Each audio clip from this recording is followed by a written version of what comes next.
Welcome to the final layout update of 2023.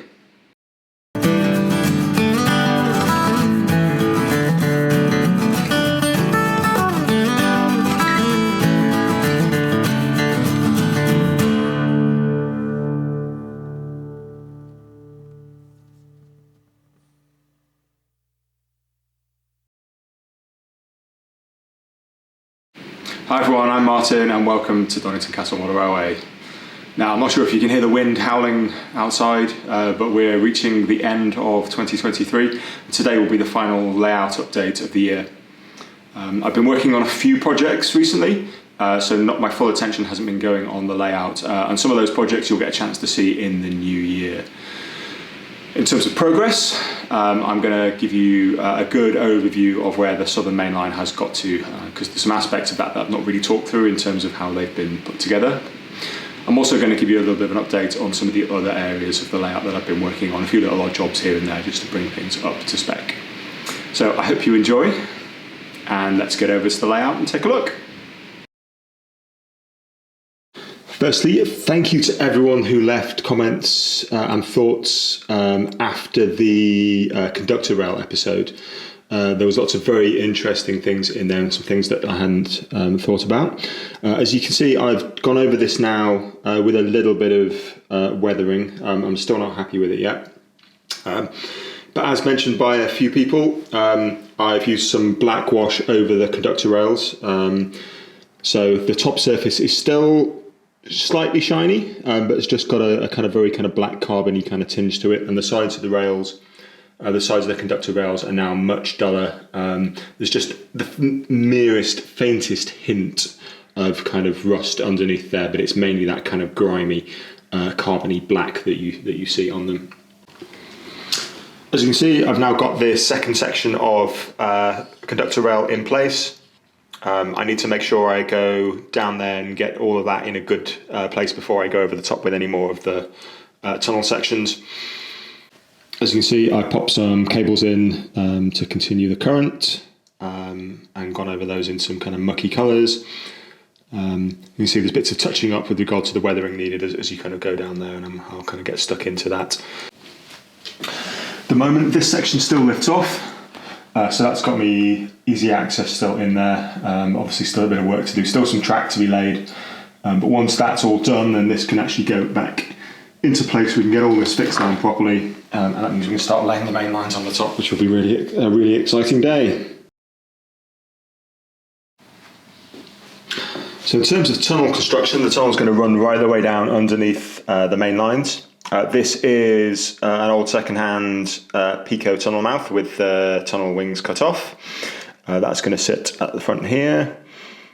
We have a cliff face, which is supposed to be looking like chalk. There's still lots of work needed. I'm really not happy with that at the moment.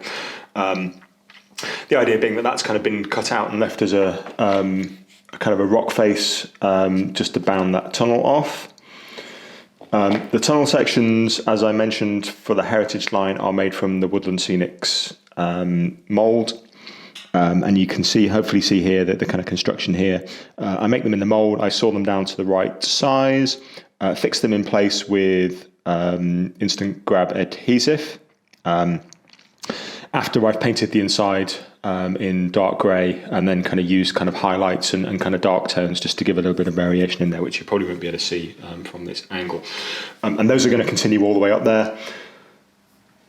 Then we'll have the tunnel portal sat in front, and then I've got some textured plasticard that I'm going to use to kind of form a little bit of a kind of bridge between this tunnel portal and the cast sections here to try and make that a little bit neater. Now, in terms of landscaping, I use a fairly similar technique to a lot of people. I'll talk you through that. So when I had to convert this garage in order to be able to get access to it, to be able to build the layout in the first place, I had to put insulation into all of the walls and the ceiling. So that came in this form, and I have lots and lots of offcuts left from that process. This kind of comes in various thicknesses. I've generally got 80mm and 70mm blocks. And what I do is I use these to build up the initial layer of the terrain, like lots of other people do. So there's no point me showing you a video on that, because it's exactly the same as lots of other videos out there. Over the top of that, I then use just cheap Hobbycraft plaster bandage. It's like £1 a roll. Just go over that very roughly, and then over the top of that, I use my own sculptor mold. So I've seen quite a few videos recently about people saying that sculptor mold's in short supply, which does make me a little bit baffled, given how easy it is to create. If it's of interest, I will show you, but there are videos out there. Effectively, you go buy some really cheap toilet roll from a home bargain store of some kind, mush it up using an old food blender or something like that, blitzer of some kind, in some water. Drain off most of the excess water. What you'll have is a little bit like cottage cheese. And then I leave that wet. I don't bother putting that in the oven and drying it off like some people do. I leave that wet. That seems to be fine for months at a time. When I then come to use it, I just grab a handful of it. I add some plaster of Paris to it, give it a mix, and then slap that down on the layout, and you can use it pretty much the same as sculptor mold. The one thing I will say to note on that is that depending on how much plaster you use to ground up toilet tissue will dictate the properties of that in terms of how lumpy it is, how quickly it sets, how easy it is to smooth off. So just be mindful of that, but just have an experiment. All of this landscaping on the layout has been built using that technique, and I have not had any problems at all with it. So I see no need for myself to go and buy anything when I can just make that ready supply of it myself. Once that sculptor mold's dried, I go over the top with some Hobbycraft brown paint, just to give a base layer, and then over the top of that with scatters and scenic grass, which I've talked about in previous videos. Again, none of this stuff is new, so I won't be showing any videos of how I do that specifically, because there's plenty of other people you can go learn from. Now, I mentioned the Covert on a previous video, so this is a Woodland Scenics plaster mould that's just been painted up. In terms of the actual bed of the kind of the outlet, it's actually some of the offcuts from the tunnel sections. So I just grabbed some of those, laid them down. I've got some old aquarium gravel, which is like pink and blue, but I stuck that down, went over the top of all that with some brown paint, then built up some layers of neat PVA on top of that, just to kind of give a watery effect. And then once that had dried, went over the top just with some white paint, just to kind of give some flex to make it, give it the impression of running water. So I'm not 100% happy, but with all of these things, I'm going to come back to that once I'm a little bit more experienced and see if I can do a slightly better job of that. I was initially thinking of just having some very unhealth and safety wooden planks across here for someone to walk across. I'm thinking that I might make that a little bit more substantial. So I'm thinking about creating an underframe for those, again on the laser cutter, make that a little bit more of a bridge. I might or might not put a handrail on there, depending on how kind I'm thinking I'm going to be to the people who have to take their equipment across there. This hillside here, as you can see, has just been covered in static grass.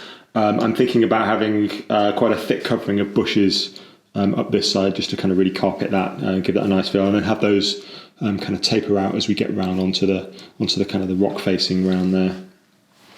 So one thing I will be doing is putting a colour light signal in here to protect the entrance to the tunnel.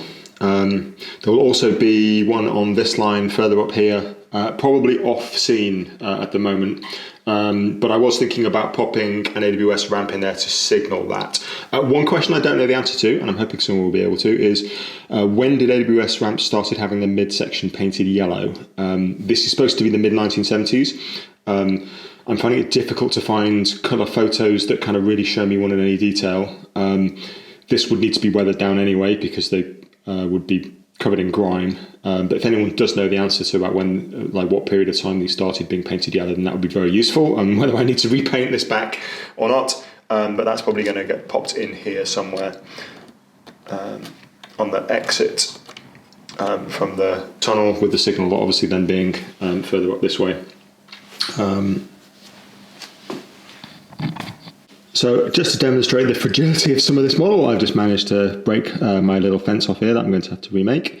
So just to talk through this little area, this is obviously some steps down to some relay boxes that are obviously designed to be for the signal in this area. So this was all scratch built using laser cutter. I will pop some images of the templates for that up on the screen now. Here you can see the sides of the staircase in lightburn, and you can also see the handrail. So you can see I've just taken exactly the same angle for the for this as I have for the sides, and then in each of these little cutouts we then just put one of these simple steps. So this is all cut from these blue pieces are all cut from 2mm basswood. The handrail is from 1mm balsa wood. And then for the platform down the bottom, you can see, again, we have some more handrails in 1mm balsa wood. These are steps for something else. This is the footprint of those paving slabs down the bottom. And there's you can't really see very well here, but there are some very faint yellow lines in here that are the engraved pattern, which are each of the paving slabs. In essence, I measured the vertical and horizontal distance I needed these steps to be, and then just created a simple kind of zigzag inside lightburn for the sides, created some planks to go down it, created some paving slabs by cutting out the shape and then just engraving across them. And then these handrails are again made, these are made from 1mm balsa wood, so they're incredibly fragile, as you can see from the one I've just snapped off. It's done in concrete to give it that kind of Southern Railway vibe. I'm hoping that kind of fits with everyone. And again, painted it some green paint, again for that kind of southerny kind of feel. And then the relay boxes, I think these ones are kind of Bachmann pre-painted ones. Again, like with most stuff, bought second-hand. And just popped in there, and then there are a few bits of cabling that you can't see very well, leading from the relay boxes into the cable trunking, which then emerge at various places. So I'm just about to fit another one of these DCC Concept illuminated buffer stops. So I just thought I'd very quickly tell you the technique I use. So one of the wires is longer than the other. That is apparently the positive. So rather than feed these through a small hole that I've made in the baseboard, it become quite fiddly. What I've actually found easier is to just solder a little bit of thicker wire to it, and then what I'll do is I'll push these down one at a time. Obviously once this bit clears the baseboard, there's very little in the way, and then you can just push the second one down. So I'll get those soldered on there in a second. At the other end, you then solder these onto this little breakout board, picking which resistor you want. I'm going to pick the highest value because that gives it the dullest light, which I found is the best. There's a little plus on here, a little minus for the LED, and then you connect DCC power up to that. So my process is to feed these through, then on the other side of the board, so underneath the board, solder these onto here, and then obviously attach the DCC wires onto this. So nothing special here. A bit of flux, tin the ends of these wires. I'm sure you've seen people do this a million times before.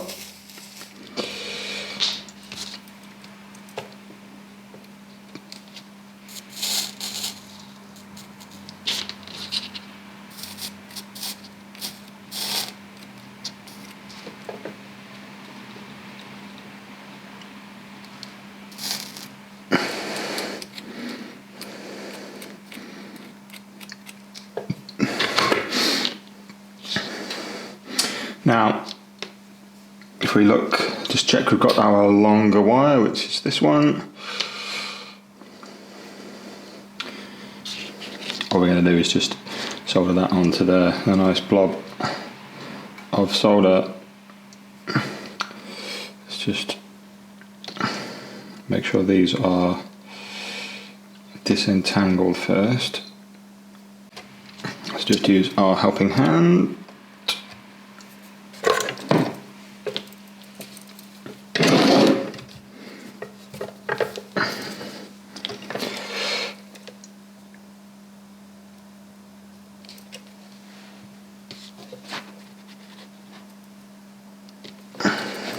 And try and do this whilst keeping it vaguely in shot. Easy as that.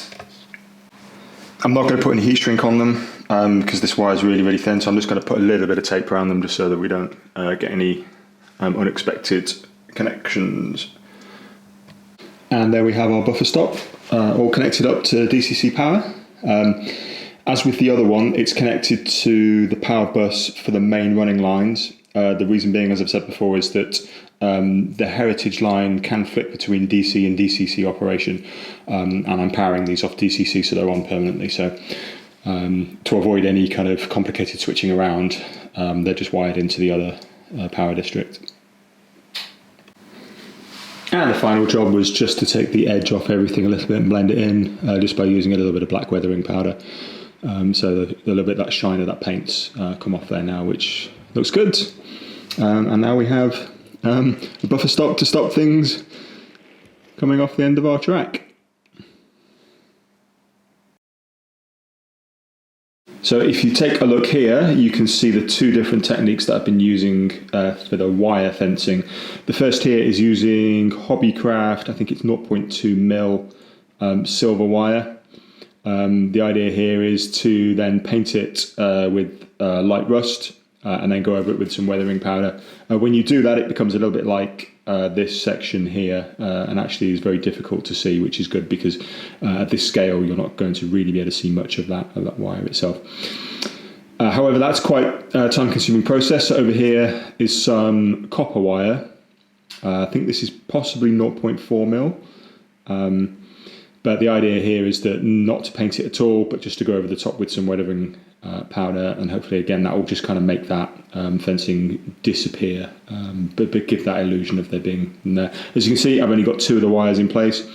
I will link up to that model railway guy video where he talks about the process of kind of threading the wire through these. He says that it's remarkably chilling and relaxing thing once you kind of get into the swing of it. I find completely opposite. I absolutely hate this job, particularly when you've got a long section like this. So at some point, when I've got the energy, I'll add that third wire in and get all that weathered up. Then I think that'll look like a nice boundary to the scene. So as our Southern Mainline takes shape, we need to think about what the back scene's going to be like. So this is the same model I've used on the two bits that are over the far side of the layout.